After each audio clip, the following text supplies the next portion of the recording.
end. So we want to educate people in spiritual values, and especially on the relationship between the material body and the spirit soul.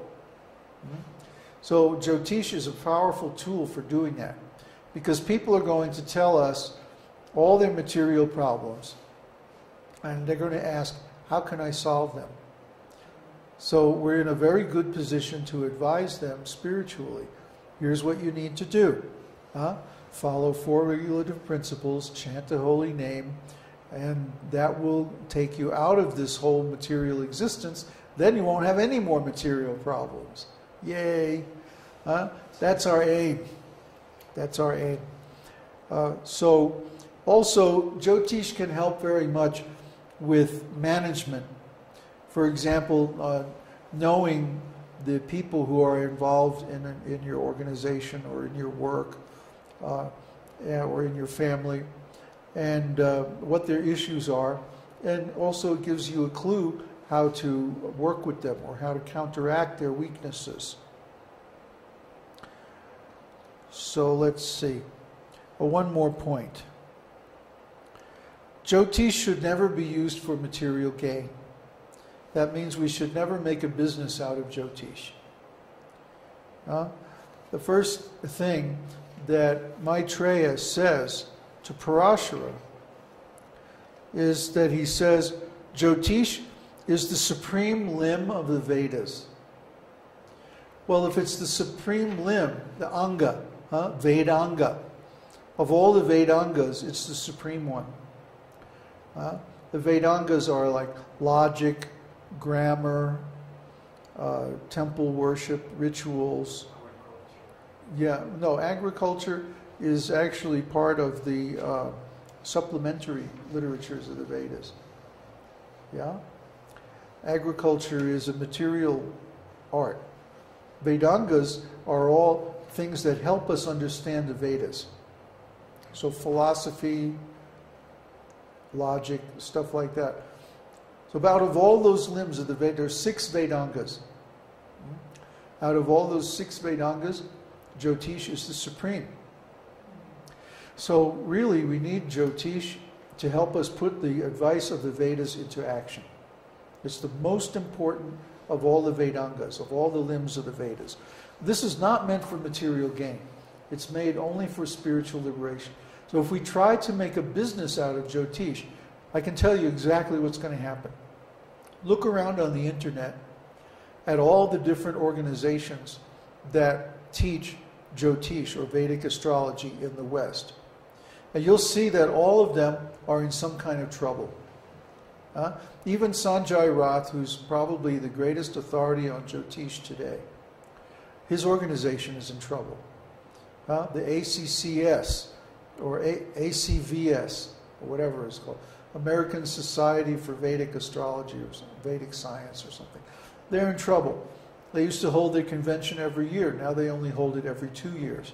And my friend Patraka just went there and he said it was a disaster. It was a mess. Everybody's fighting. Why? Because they're using astrology for material gain. They're making a business out of it. The ACVS, their courses are like $2,000. I mean, incredible, profit-making. People are charging between $100 and $250 an hour for Vedic astrology readings. It's a business. It's a money-making thing. It's like being a psychiatrist or something like that. I mean, really, they're paying for these outrageously expensive courses, and then they're charging huge prices, because they're trying to maintain their family or something. This is not the Vedic principle. The Vedic principle is we share our knowledge freely. And we're supported by the donations of the people who like what we're doing and appreciate that knowledge. It's not a business. A business is when you say, okay, I'll give you a reading. You have to pony up $200, Put the money on the table and then we'll talk. That's not Vedic. That's business, okay? So we're not businessmen. If someone tries to use Vedic astrology for business, them there. There's very heavy karma associated with that. And we've seen everybody, like, for example, Jeffrey Armstrong, another good example. He's our godbrother. And over the years, I mean, he actually got bounced out of ISKCON because he was arguing with Prabhupada that, oh yeah, well, we should be able to give seminars on this Vedic knowledge, and charge people, make a business. And Prabhupada didn't like that at all. Kicked him out of ISKCON. One of the very few people who was ever kicked out. I can count them on the fingers of one hand. He was one of them. And what happened to him? He became a professional Vedic astrologer. And the last thing I heard about him was he's in some kind of relationship with Sai Baba, big impersonalist in India, and a very disgusting character who's accused of child molestation. Anyway, every guy I know who has tried to make a business out of Vedic astrology has fallen down from their spiritual life, or has gotten into some big legal troubles or some big conflicts with other people, and basically their life is miserable. Okay? So do not use Vedic astrology for business. I will reject you as my student if you do. I don't want that kind of energy. So this is very important. This is a spiritual art which is handed down from master to disciple by the process of Vedic disciplic succession. It's a spiritual art. And like any spiritual art, it has to be properly respected, properly cared for, not made into a business. Let's take a look at Parāṣara Muni. Parāṣara is very, very famous in the Vedic tradition. And since we're going to hear from him quite a bit, we ought to know a little bit something about him. So first of all, Parāṣara is famous as being the father of Vyasadeva.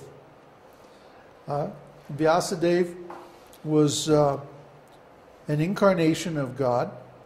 Well, let me read his biography from Srila Prabhupada. Parāṣara Muni is addressed as Trikalagnya, the knower of past, present, and future. He is an empowered Vedic sage, the grandson of Vasishta Muni and the son of Maharshi Shakti.